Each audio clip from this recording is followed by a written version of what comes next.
Magandang gabi mga kalokard. Ito po si Uncle Justin ng Life Without Rice Movement. Tayo kayo na live para sa episode 110 ng Kwentong Low Carb. Ang Kwentong Low Carb ay isang online program, empowerment and education program ng Life Without Rice Movement. So tayo ay pangunahing tumutulong sa mga civil society organizations, sa mga non-governmental organizations, at iba pang mga civic groups, including local government units, lalo na sa barangay at sa mga local officials, sa mga mayor at governor. No? So ito po ang ating programa na inilulunsad. In essence, ang tawag din natin dito ay siglakas o tinatawag na sigla at lakas ang low carb sa grassroots. So ito pong ginagawa natin ngayon na tuwing linggo, alas 7 ng gabi ay isang online component ng ating empowerment program para sa grassroots.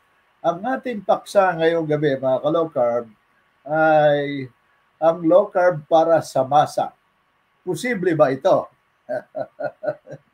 Diskumpiyado pa yun. Okay, magiging kwentuhan natin ngayong gabi itong paksa na ito na posible ba ang low carb para sa masa, no? Sapagkat karaniwan ay may mga impresyon, no? Na ang low carb ay para lamang sa may mga budget, may para sa elite at para sa mga mayayaman lamang ang makaka-afford ng mga low carb na mga pagkain. Okay. So, yan nating iikutan ng ating kwentuhan ngayong gabi. Ganun pa man, mga ka-low carb, bago ako tumungo doon sa tumbok na kasagutan, ay kailangan mo nang talakayin natin ang tinatawag na iba't ibang mga premises. No? Iba't ibang premises na halimbawa, pag sinabi nating low carb para sa masa. Okay, masa, no? So, masa, grassroots, anak pawis, i-define muna natin ito, itong tinatawag nating masa na ito, no? At bakit ganun na lamang ang mga opinion o mga komentaryo na ito ay baka hindi afford ng masa. Okay, meron akong i-prepare dito mga ka-low carb na mga ilang statistics. No? Establish muna natin yung definition ng masa. No? Ang Pilipinas sa kasalukuyan ay umaabot na ng 113 ang ating population. 113 million ang ating population. Ano? So dito sa ating definition ay batay sa data ng Philippine Statistics Authority na ginawa ito noong 2023, no? So 2 years ago, no? Sinasabi ng PSA na merong 17.54 na milyong Pilipino or 15.5% ng populasyon ang nasa ilalim ng poverty threshold.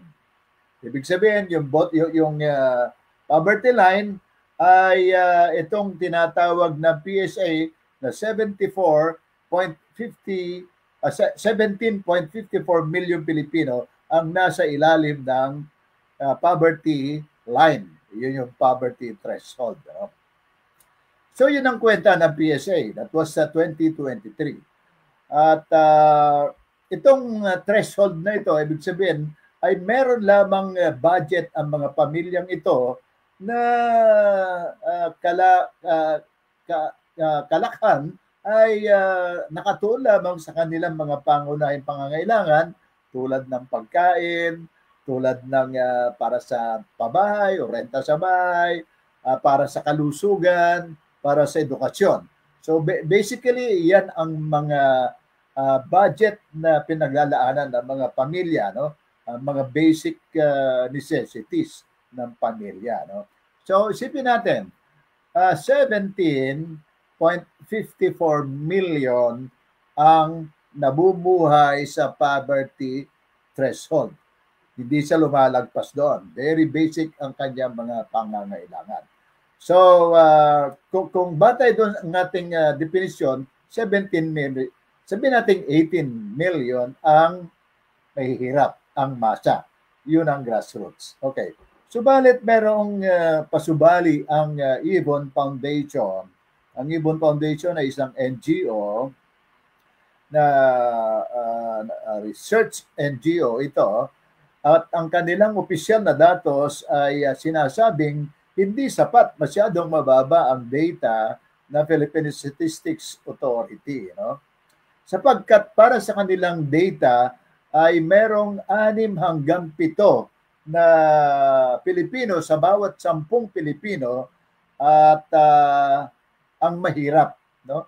Ito ay umaabot ng 16 to 19 million na pamilya, no? So magkaiba ang datos nila doon sa PSA.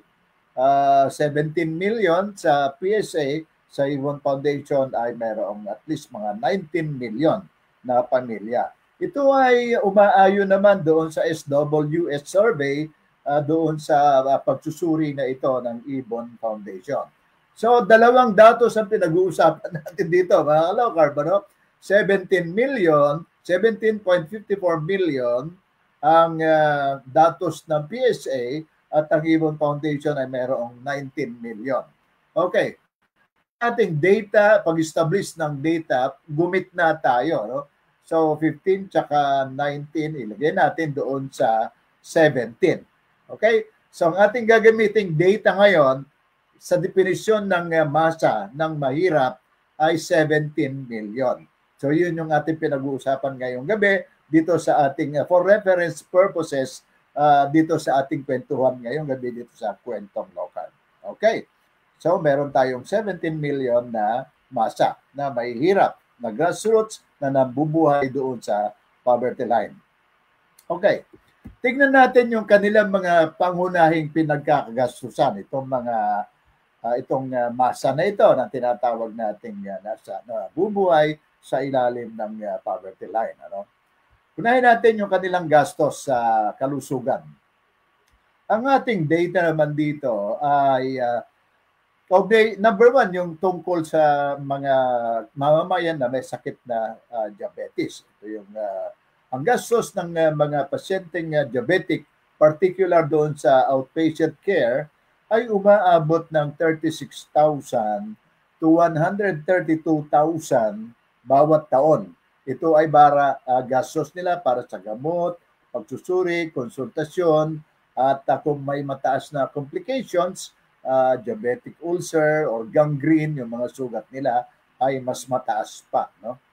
So meron namang napapala, may nakukuha sila sa PhilHealth coverage, ngunit ito naman ay limitado lamang at hindi sapat para matugunan nila yung buong gastos nila.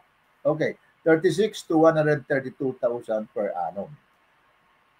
Yung ikalawa na pinagkakagastusan na karaniwang sakit ng mga mamamayan ay ang hypertension. Ang karaniwang gastos naman ng sa hypertension, karaniwan ay sa hospitalization ay umaabot ng mahigit 5,000 hanggang 11,000, depende sa kalubahan ng kanilang kondisyon at paggagamot. Ano? Ganon din, meron din silang limitadong nakukuhang limitadong coverage ng PhilHealth. Ano? Okay. Itong hypertension ay tinatawag nating yung prevalence ng hypertension dito sa Pilipinas ay umaabot ng sabihin natin ganito. Ang data natin ay umabot ng 14.5 milyong Pilipino na mayroong edad na 39 hanggang 79 years old batay sa data ng WHO o World Health Organization ay 69.1% na matatanda na senior, no, 60 plus ang edad ay mayroong hypertension. Okay. At ang diabetes ay meron siyang datos na 4.7 million at ang tinatawag na may diabetic na may edad na 20 years old pataas, ano, ay humigit kumulang ay 4.7 million. Ayon sa kaso naitakda nila, naitala nila, no? Ang diabetes naman na diabetic naman ng mga Pilipinong matatanda na merong 60 years old pataas ay 20.5%. Ito yung mga datos ngayon. So, i-imagine natin mga ka-low carb, ano, na ang ang sakit ng hypertension, ng diabetes, at iba pang mga metabolic disorder, including fatty liver, gout, isama natin ang mas malubha pa doon, ang cancer, ang overweight, ang obesity, ay walang pinipiling class status. No? Pang-ekonomiyang kalagayan. Ano?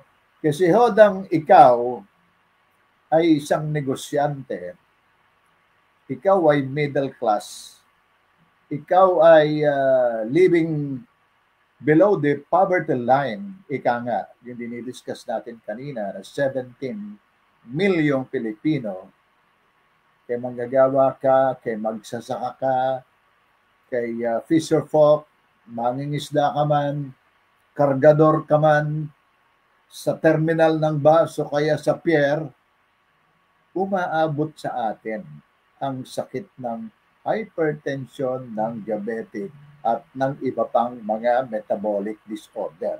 Kaya umaabot ng average sa ating mga na-interview, ma-average sila ng 5,000 a month na gastos sa gamot para sa diabetes. Pinakamahina yung 5,000 pesos a month, pambili nila ng daily maintenance. No? So yun ay karaniwan pambili nila ng metformin, iba pa yung gastos nila kapag sila ay nagpapakonsulta sa doktor. No? O kung minsan sila ay nauobliga na bumalik every other month or every 3 months ay nagpapakonsulta sila. Of course, pangatlong gastos nila ay yung mga laboratory test. Every 3 months ay kailangan nila blood chem para masuri ang kanilang FBS at iba pang mga blood chem sa kanilang katawan, ano? So yun ang mga naidadagdag sa mga gastusin ng mga namamayang Pilipino, lalo na yung grassroots, no? Kay grassroots ka, by the way, ano? Kay nasa grassroots ka or nasa upper class ka, middle class or mayaman ka man, ano? Ikaw ay gagastos ng ganoon, ano? So, sa makatwid, mas malaki, doble ang ating vulnerability kung tayo ay nabubuhay below poverty level, below poverty threshold, no? So mas kailangan nating sabihin nating mag-isip ng ibang paraan para hindi maidagdag sa gastos natin sa ating buwan ng gastos at makalaya tayo sa sakit at pag-inom ng daily maintenance ng habang buhay at habang hindi naman tayo gumagaling. So yun ang yun yung point ng ating kwentuhan ngayong gabi, mga ka-low-carb, na yung premise nung tanong na ang low carb para sa masa ay posible ba? Okay, obviously, itong ganitong tanong, sa katunayan na hindi na dapat itinatanong. Sapagkat, ang sabi ko nga, kung kasi hodang ikaw ay mayaman, negosyante, may-ari ng pabrika, or kahit contractor ka ng flood, ng, ano ba yung issue ngayon na flood control corruption sa DPWH ng mga congressman at ng mga senador at ng mga kontratista.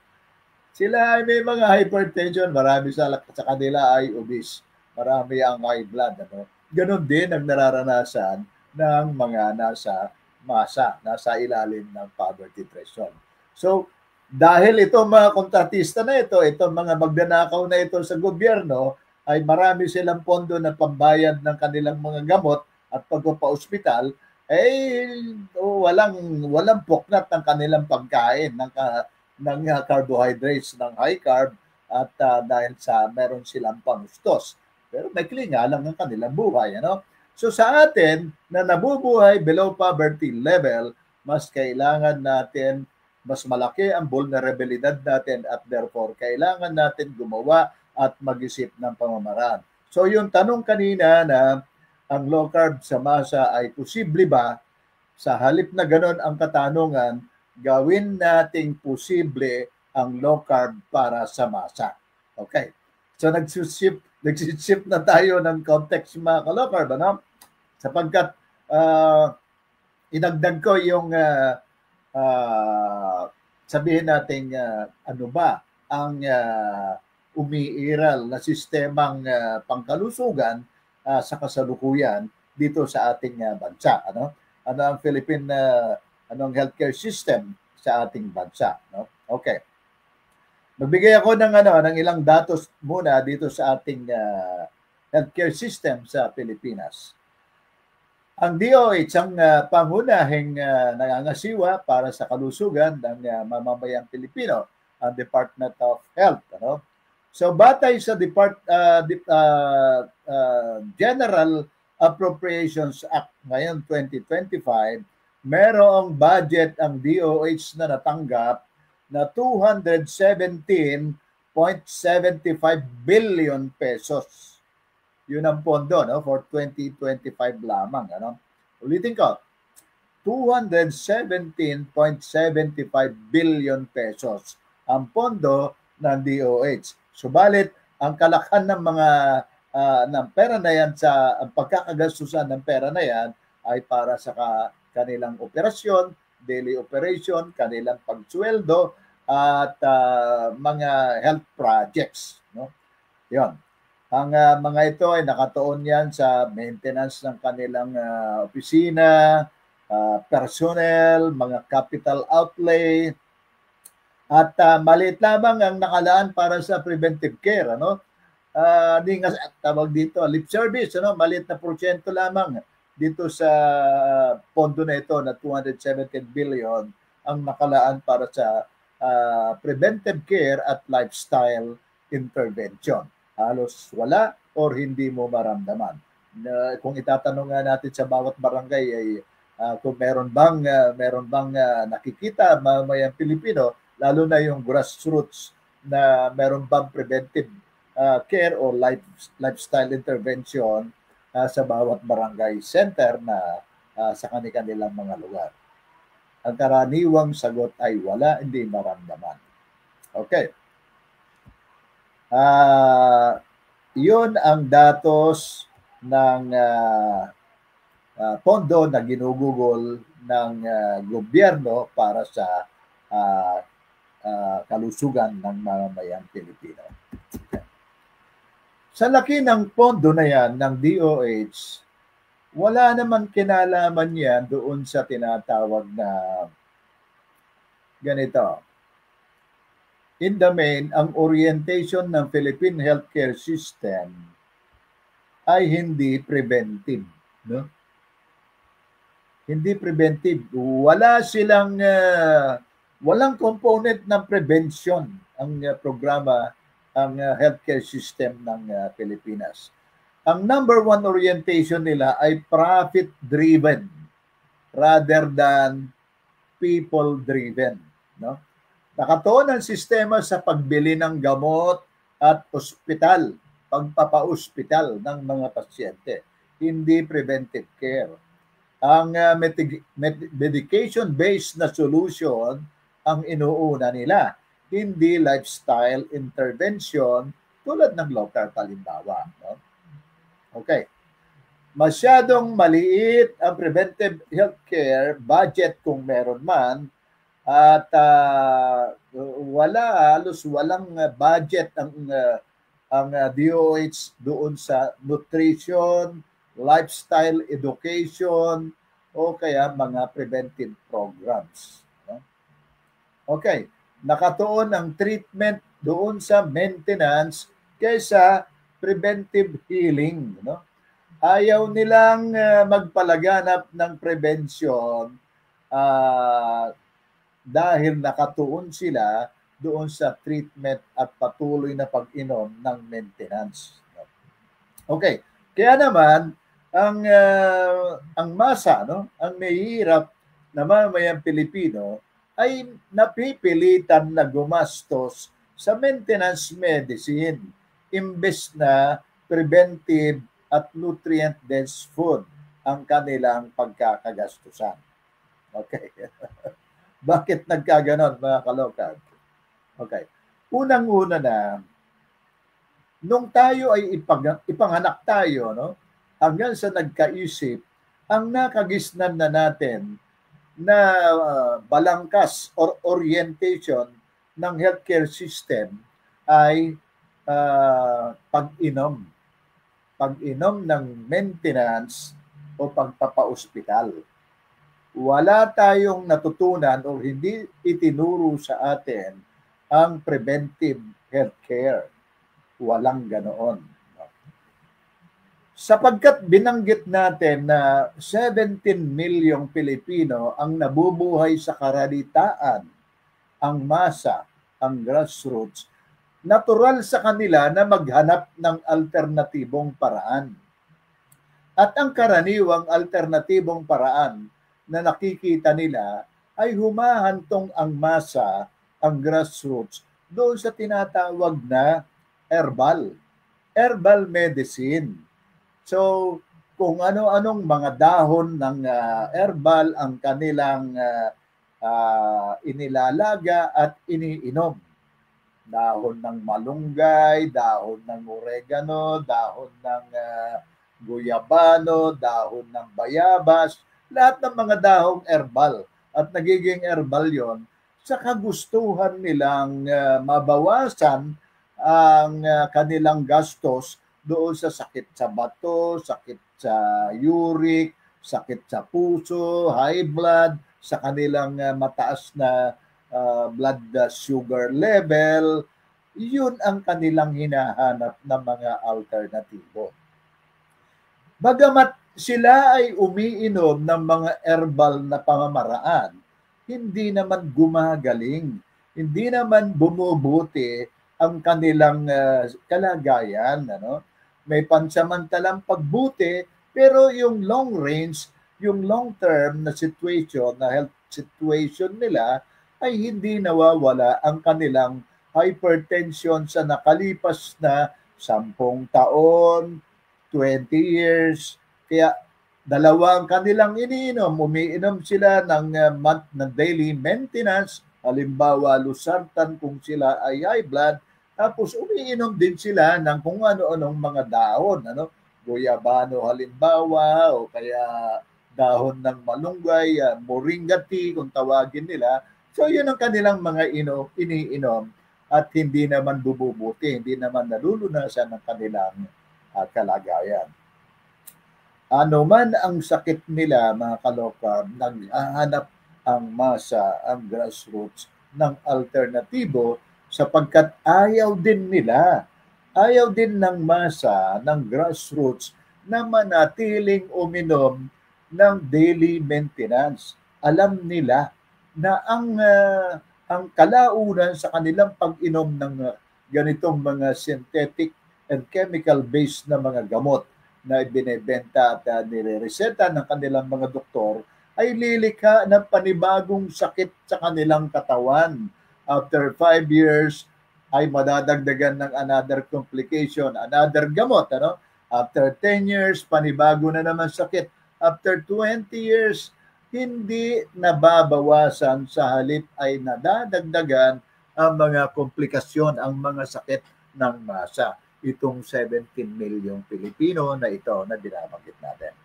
Okay. At samantala mga ka-low-carb, ipopost ko lamang ang ating kintahan at iti-check ko lamang kung naka-live ako, no? Hindi ko pala na-check kung by the way mga ka-low-carb, but mag-comment kayo kung ako ay naririnig ninyo or nakikita ninyo o may visual ba kayo nakikita sa ating live ngayon. Ano? Okay.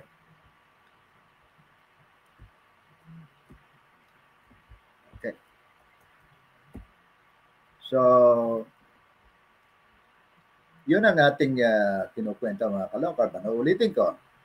Kasi Hodang, ikaw ay manager ng kumpanya, ng bangko, ng may-ari ng pabrika, kargador, empleyado ng pabrika, ng opisina, ng empleyado ng gobyerno, magsasaka, o mangingisda ka man, dinadapuan tayo ng mga sakit ng hypertension, diabetic, at iba pang mga metabolic disorder.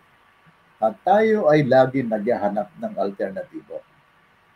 Ang natutuklasan natin, ang ating nakagawian na alternatibo ay mga herbal. Subalit ang mga herbal medicine na ito ay umiiral siya hindi naman bilang tunay na alternatibo. Sapagkat ang herbal medicine ay naka-pattern pa rin ito doon sa framework ng mainstream medicine. Mainstream healthcare system. Ang herbal medicine ay in accordance doon sa framework pa rin ng mainstream healthcare system. Kaya gumagamit tayo ay nagsusubok na uminom ng ibang mga herbal medicine, pero hindi tayo gumagaling. Sapagkat, mga kalokar, ang mga herbal na mga dahon na ito, ang herbal medicine in general, ay hindi siya tunay na nilulutas ang root cause. Tulad ng mga maintenance ng losartan, ng mga metformin, hindi nila nilulutas yung ugat ng ating suliranin sa high blood, sa diabetes. Hindi nila tinutumbok, kundi minamanage lamang nila ang mga sintomas na ito. Katulad din ng herbal, yung mga dahon na ito, no? Hindi nilulutas ang ugat. So para rin siyang mas magaan nga lang siya dahil organic kasi ito, natural ito, wala siyang side effect na chemical, kaya synthetic na effect doon sa ating katawan. So nako-comfort tayo doon sa ganong mga pag-iisip.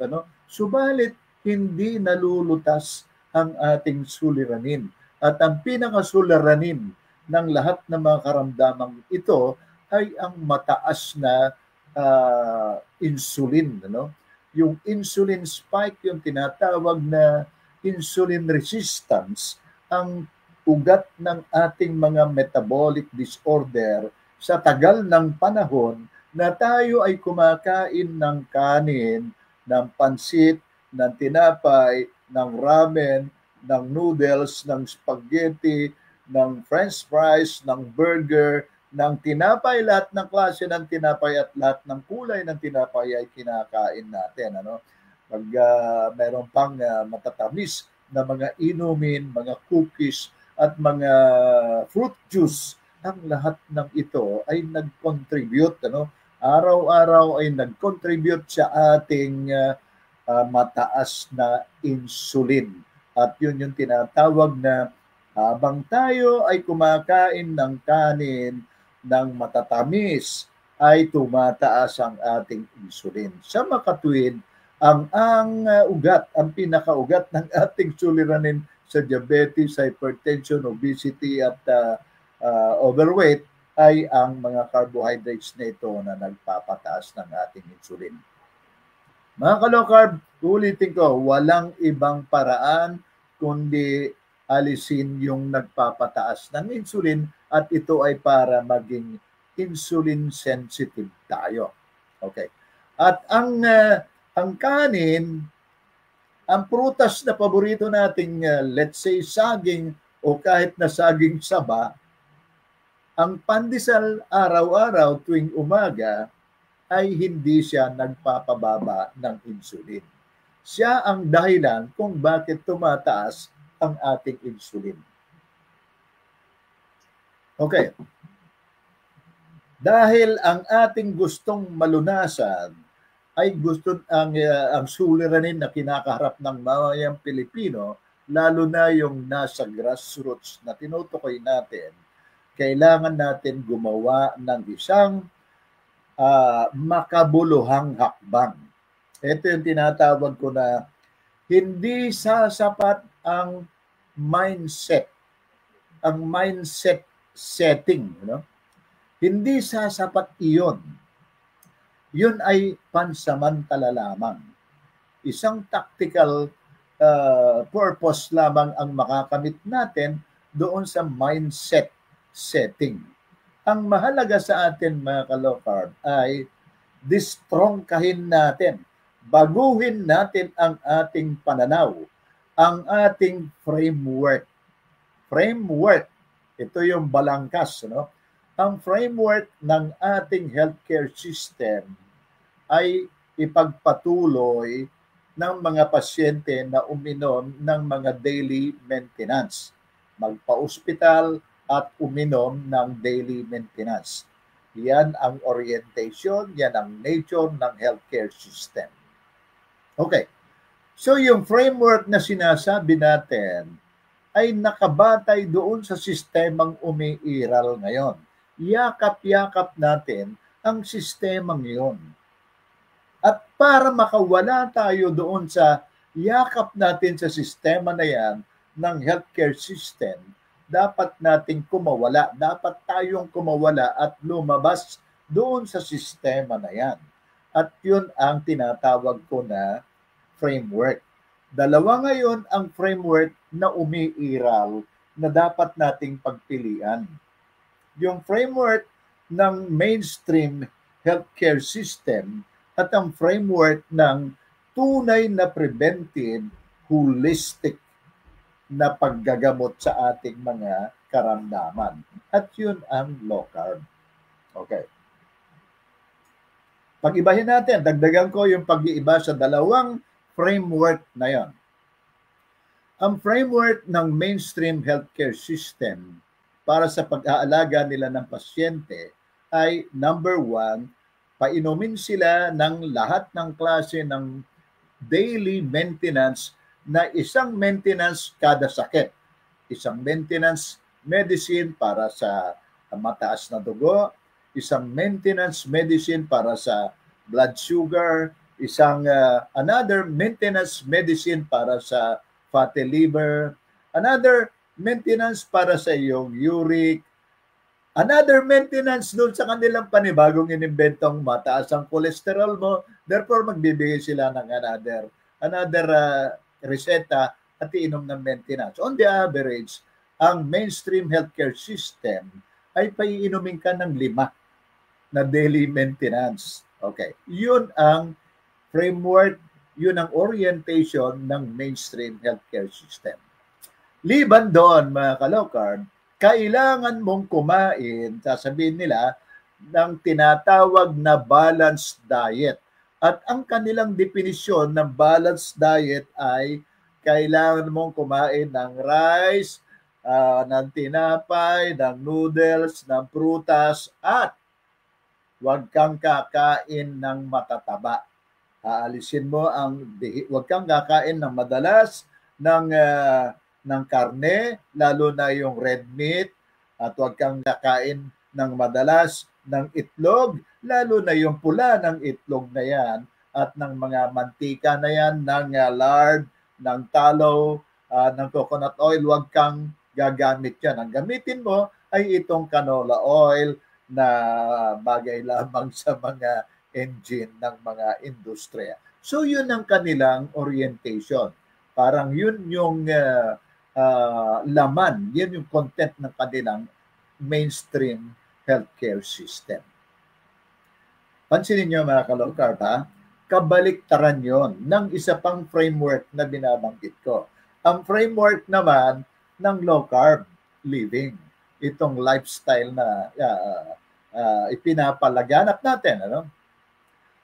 Ang binabanggit natin dito ay hindi mo kailangang uminom ng 5 daily maintenance araw-araw sa buong buhay mo sapagkat iisa lamang ang dapat mong gawin. Alisin mo ang ugat ng iyong mga metabolic disorder. So, ilesen mo ang carbohydrates kung hindi man alisin mo. Mas malubha ang iyong metabolic disorder, mas dapat kang mag-alis ng carbohydrates immediately, no? Hindi ito utay-utay.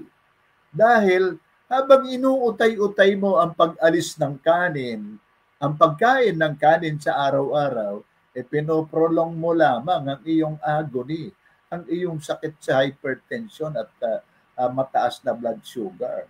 Gawin mong radikal. Bagamat ang mga tao, lalo na yung grassroots, hindi pare-pareho naman ng mentalidad. Ano? Merong mabilis na pag-unawa, mabilis umunawa na kailangan na niyang immediately, radically, ay babaguhin niya ang kanyang orientation, ang kanyang balangkas. Meron din namang, bagamat kikilalanin natin na meron din namang nag-iisip pa ng unti-unti. If-facing pa niya yan, aabutin siya ng 1 buwan bago niya mawala yun. Ano? So sa atin, the earlier na mag-alis ka ng carbohydrates, the better. Dahil mas mabilis nabababa ang iyong insulin resistance, yung level ng insulin sa iyong sistema. No? Okay. Ano ngayon ang gagawin ang mga pagkain natin? Magtuon tayo sa tinatawag na nutrient-dense mga ka-low carb. Alisin natin ng kanin, pansit, tinapay at mga sweets, mga juice na yan, ang mga prutas at magtuon tayo sa karne. Lahat ng klase ng karne, magtuon tayo sa mga isda, lahat ng klase ng mga seafoods including talaba,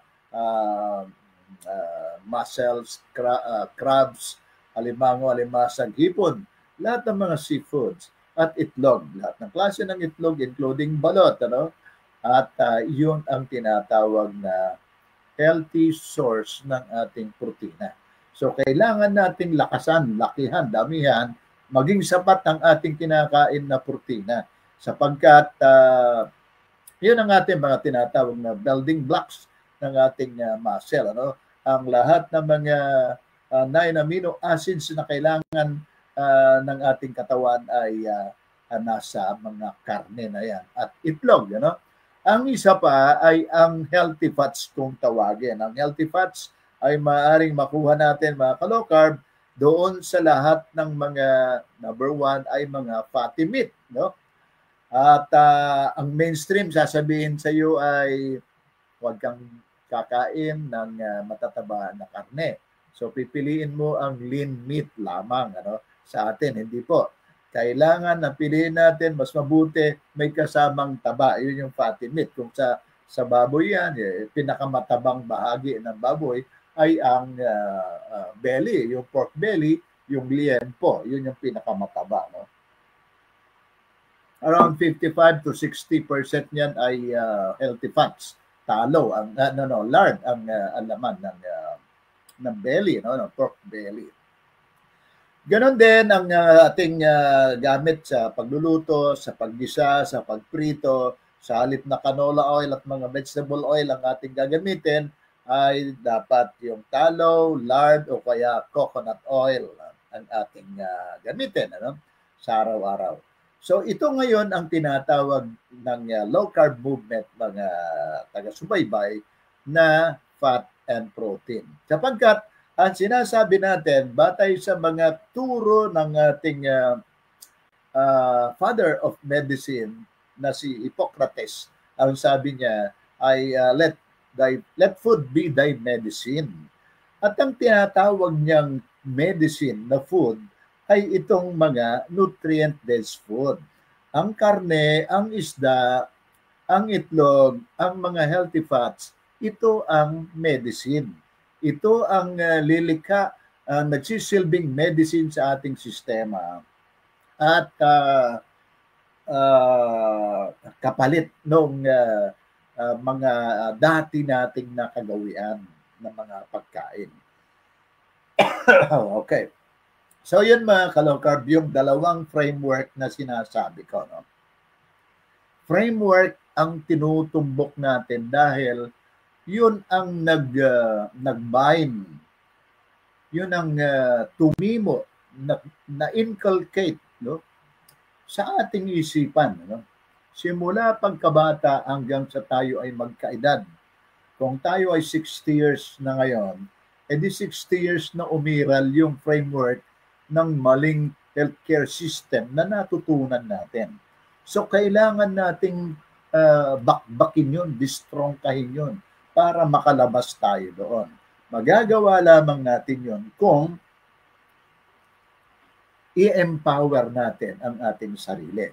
Unawain natin sa halip na alternative ang ating iisipin, balikan natin yung tinatawag na ugat ng ating sakit at yun yung carbohydrates at mga processed foods na ito ang dahilan.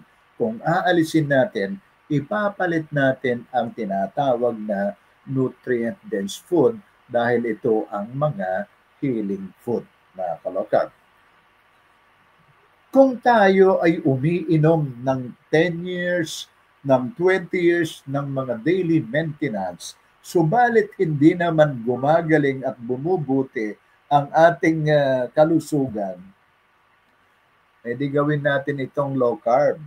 Itong low carb dietary intervention ay mararamdaman natin ang pagbabago ng ating kalusugan, ang pagbuti ng ating kalusugan sa loob lamang ng 6 na linggo hanggang 3 buwan. That is on the average. Maaring yung iba, batay sa lubha ng karamdaman, ay umabot ng 6 na linggo, na 6 na buwan or higit pa. Pero yung pagbaba ng insulin, yung insulin resistance mga ka-low carb, yun ang ating tutumbuking lulutasin.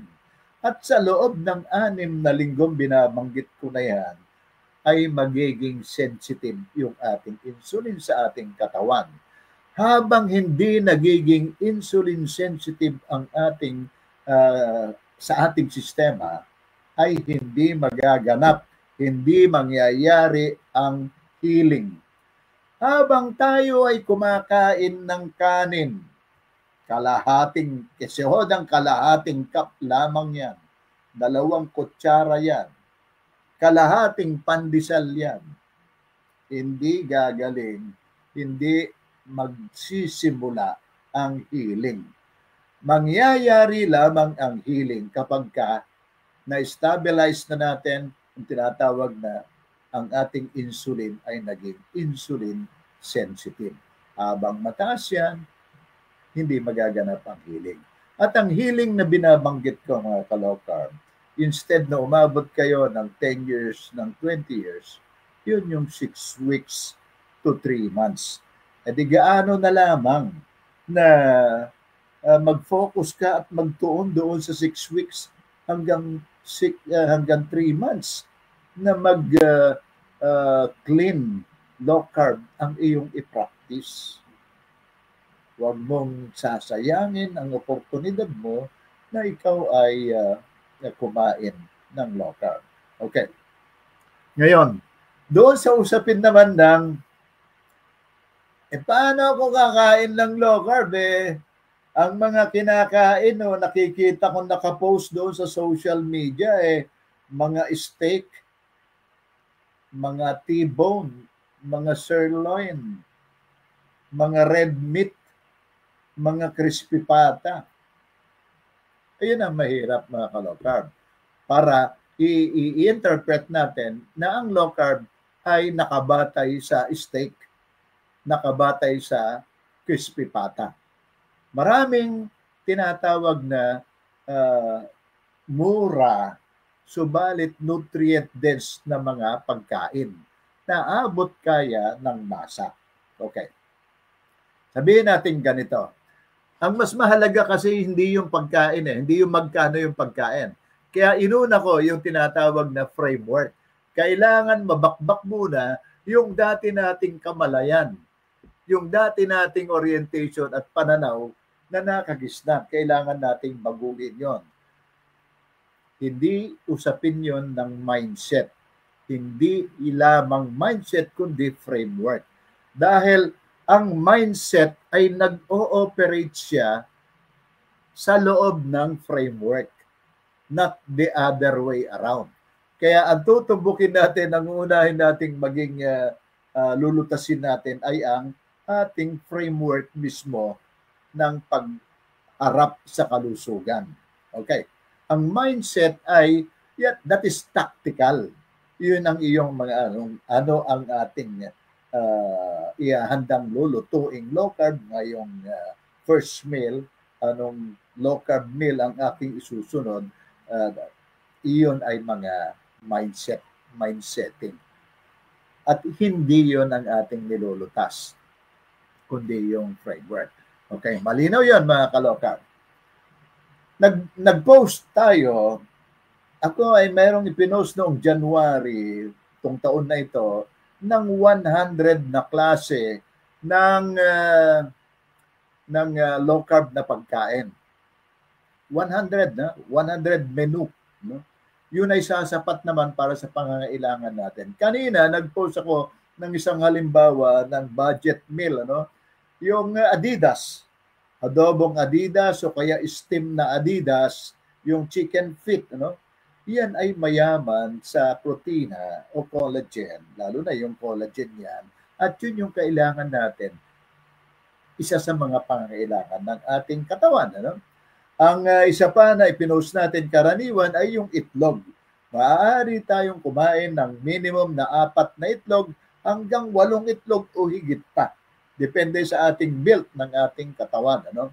At yun ay napakayaman sa dekalidad, mataas na quality ng protina at ng fat, no? At ganoon din, mura-mura ang itlog, ano? At ano pa ba? Nakapag-post din ako kanina bilang pagpapatunay na abot kaya ang low carb. Yung buto-buto ng baboy, buto-buto ng baka, o kahit ng mga litid ng mga hayop na yan, ay ilaga natin yung tinatawag na bone broth. Yun ang mga multivitamins natin. Yan ang mga nutrients ng mga pagkain, mga ka-low carb. Meron pa, paborito ko itong Goto, Batangas. Ang laman loob ng mga hayop ay mura, abot kaya, no? Halos ipang pribi lamang yan ng mga matadero. Lalo na kung sa palengke tayo mamimili, no? Napakarami mga ka-low carb at ang tinatawag na low carb na mga pagkain. So kapag nabago ang ating framework, ang kasunod nito ay dadaloy na ang ating kagustuhan, ang ating inisyatiba, ang ating motibasyon ay dadaloy na yon ng dadaloy dahil gusto nating gumaling.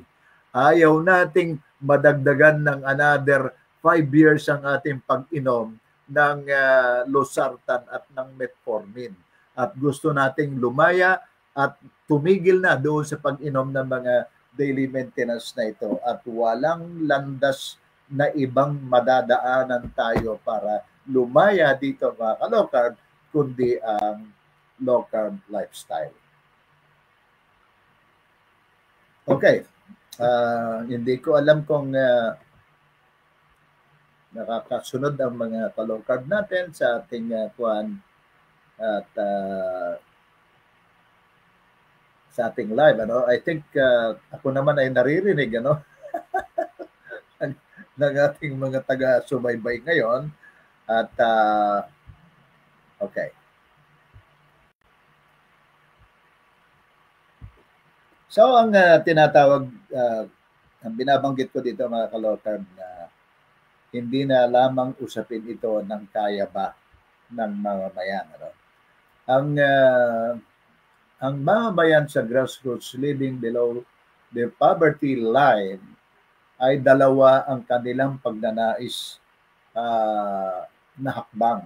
Number one, dahil very vulnerable sila, doble ang pangangailangan na sila ay sa halip na umasa lamang doon, aalis sila doon sa pag-inom ng daily maintenance ng chemical and synthetic waste, pero humahantong sila doon sa pag-inom ng mga herbal na mga dahon-dahon, pero hindi pa rin sila gumagaling. No?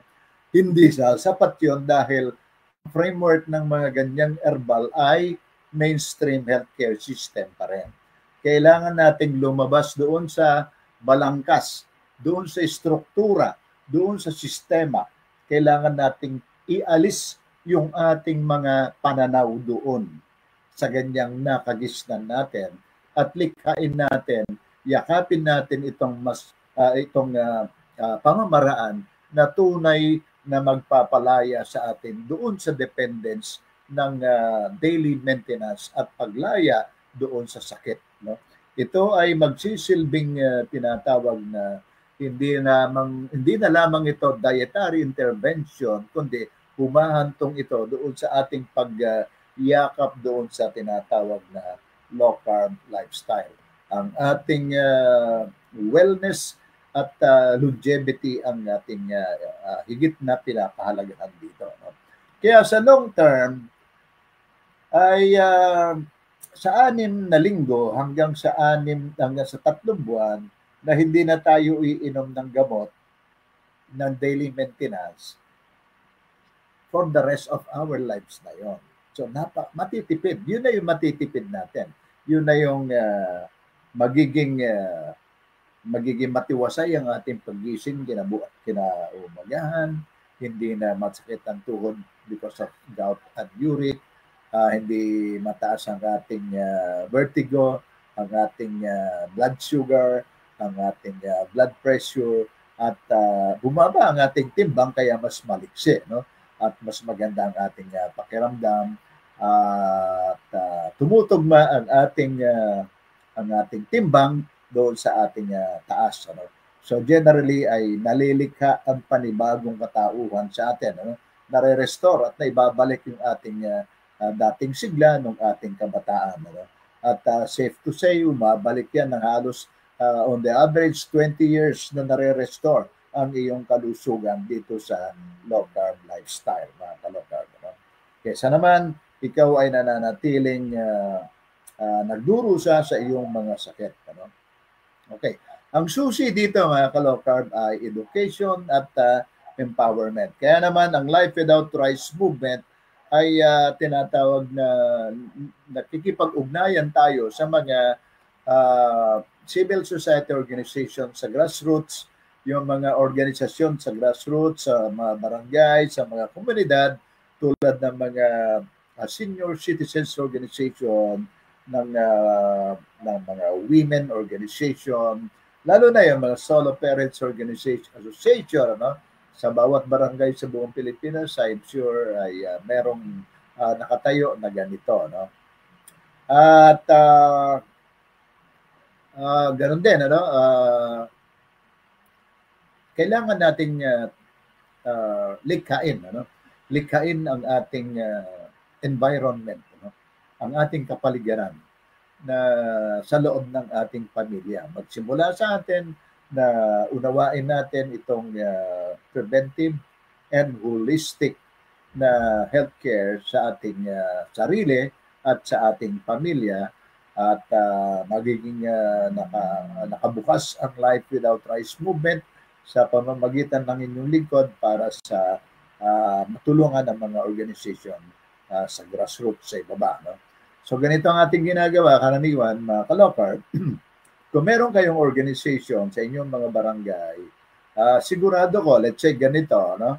Ang organization nyo na Senior Citizens Association, halimbawa sa isang barangay, sigurado ko na umaabot ng by the hundreds ang miyembro ng mga senior citizens sa bawat barangay. I'm sure kalahati niyan o higit kalahati niyan ay mayroong hypertension.